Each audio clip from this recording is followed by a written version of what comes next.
BMS के बाद हमें क्या करना चाहिए जिससे हमें एक बहुत अच्छी अर्निंग हो सके? बीएमएस के बाद क्या एमडी करना जरूरी है? क्या बीएमएस के बाद हम लेक्चरर या प्रोफेसर बन सकते हैं? क्या बीएमएस के बाद हम रिसर्च में जा सकते हैं? इन सब जानकारी के लिए वेलकम है आपका मेरे channel Bharti live with RV में। जी हाँ, आज का ये वीडियो बहुत ही ज्यादा इंफॉर्मेटिव होने वाला है, तो चैनल पर लास्ट तक बने रहिए। बीएमएस के बाद सबसे पहले तो आप एमडी या एमएस कर सकते हैं। एमडी और एमएस में एडमिशन लेने के लिए आपको एआईपीजीटी के एग्जाम को पास करना होगा। आपके इस कोर्स के अनुसार आपको गवर्नमेंट और प्राइवेट कॉलेज जो है एमडी एमएस के लिए मिलेगा।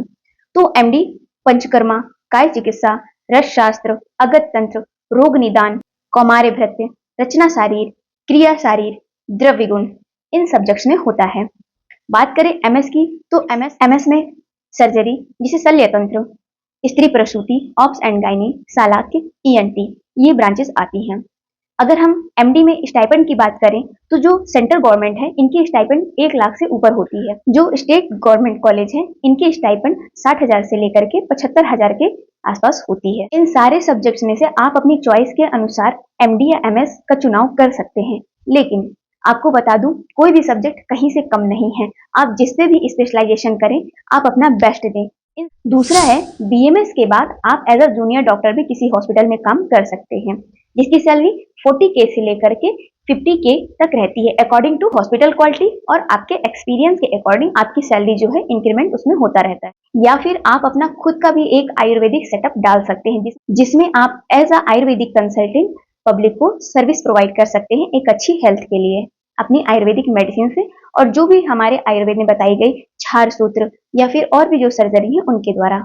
तीसरा है, आप किसी कॉलेज में एज अ आयुर्वेद लेक्चरर भी ज्वाइन कर सकते हैं, या फिर यदि आपने एमडी एमएस कर रखा है तो आप किसी भी एज अ प्राइवेट कॉलेज में as a lecturer, assistant professor या प्रोफेसर के रूप में जो है ज्वाइन कर सकते हैं, जिसकी सैलरी लेक्चरर की 60,000 से लेकर के 80,000 तक और प्रोफेसर की सैलरी 80,000 से लेकर के 1 लाख तक जो है रहती है। यदि आपने एमडी या एमएस कर रखा है तो गवर्नमेंट जो है लेक्चरर की, प्रोफेसर की सीट्स भी निकालती है, उनमें भी आप फॉर्म भर करके और एक गवर्नमेंट लेक्चरर या प्रोफेसर का जॉब पा सकते हैं। चौथा है, बीएमएस बेस्ड एग्जाम होता है AMO, Ayurvedic medical officer. Vacancy आने पर आप इसको भी जो है ज्वाइन कर सकते हैं, जिसकी सैलरी 60,000 से लेकर के 1 लाख तक होती है। एमओसीएच, ये भी आयुर्वेद के जो बीएमएस किए हुए हैं, एमडी किए हुए हैं, वो लोग एमओसीएच को भी कर सकते हैं। हाल ही में अभी कुछ समय पहले ही आर्मी में भी आयुर्वेदिक मेडिकल ऑफिसर की पोस्ट भी आई है। इसमें भी स्पेशलाइजेशन जो लोग एमडी किए रहते हैं उनकी भी पोस्ट निकाली गई है। एज अ रिसर्चर भी आप जो है आयुर्वेद की जो भी प्रोडक्ट्स हैं या जो भी प्लांट्स हैं, मेडिसिनल चीजें हैं, उन पे आप जो है रिसर्च कर सकते हैं। एनआरएचएम में भी मेडिकल ऑफिसर की पोस्ट होती है कॉन्ट्रेक्चुअल बेस पर, आप उसे भी ज्वाइन कर सकते हैं। तो ये तो सारी जॉब्स हो गई जो बीएमएस के बाद मिलनी हैं, लेकिन इसमें सबसे ज्यादा डिपेंड करता है आपका बीएमएस में के दौरान आपने कितनी अच्छी स्टडी की है, आपका नॉलेज कितना अच्छा रहा है, यह सभी आपको इस अच्छे प्लेटफॉर्म पर ले जा सकता है। इसलिए मेरी बीएमएस स्टूडेंट से गुजारिश है कि वो जब पढ़ाई कर रहे हैं तो अब उसे मन लगा करके ही करें। जो हम चाहे बीएमएस करें, चाहे हम बीएससी करें या चाहे हम एमबीबीएस करें, किसी भी चीज को करने के लिए और किसी भी चीज के शिखर पर जाने के लिए हम उसमें बेहतर से बेहतर मेहनत करें, अपना योगदान दें, जिससे हम एक अच्छा रिजल्ट प्राप्त कर सकें।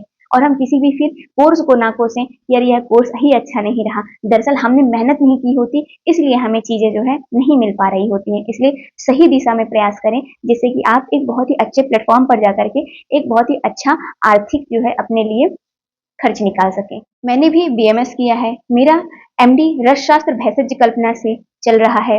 MD scholar final year student हूँ। साथ ही आपको बता दूं कि मैं मेडिकल ऑफिसर एएमओ की जो पोस्ट है उस पर भी सिलेक्टेड हूँ।